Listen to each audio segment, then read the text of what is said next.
ధనుర్మాస మహోత్సవంలో భాగంగా తిరుప్పావడ అనేది ఎక్కువ తిరుపతిలో చేస్తూ ఉంటారు. అలాంటిది మన చీమకుర్తిలో శ్రీ హరిహర క్షేత్రం నందు చేయడం ఎలా అనిపిస్తుంది మేడం?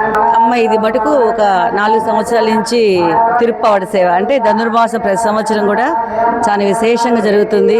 తెల్లవారుజామున అందరూ వస్తారు, చక్కగా అమ్మవారిని సేవించుకుంటారు, అన్ని కార్యక్రమాలు జరుగుతాయి.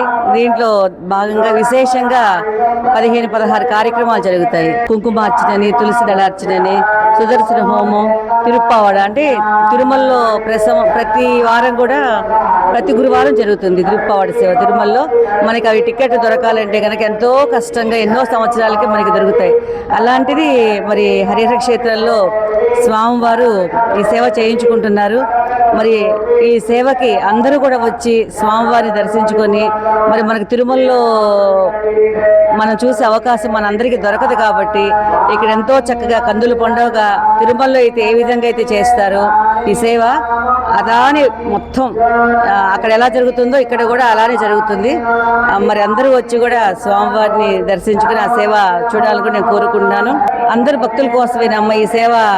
మన వెంకటేశ్వర స్వామి గుడిలో మన పంతులు గారు అది స్పెషల్గా ఉంటుంది. అందరూ అక్కడికి వెళ్ళి చూడలేరు, ఇక్కడ ఈ సేవ చూస్తారనేసి ఇక్కడ విశేషంగా పెడుతున్నారు.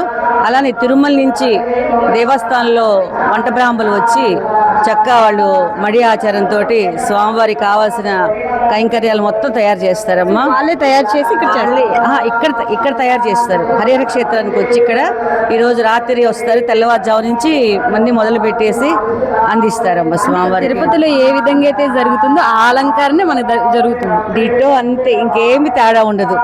అక్కడ ఎలా జరుగుతుందో ఇక్కడ కూడా అదే విధంగా జరుగుతుంది. మరి ఈ సంవత్సరం మిస్ అయిన వాళ్ళు మరి వచ్చే సంవత్సరం అన్నా వచ్చి స్వామివారి దర్శించుకోవాలని నేను కోరుకుంటున్నా. అంటే ఇది అందరూ కూడా చూసి తరించాలనే ఒక మా సంకల్పం అన్నమాట ఇది. Thank you madam. ఓకే.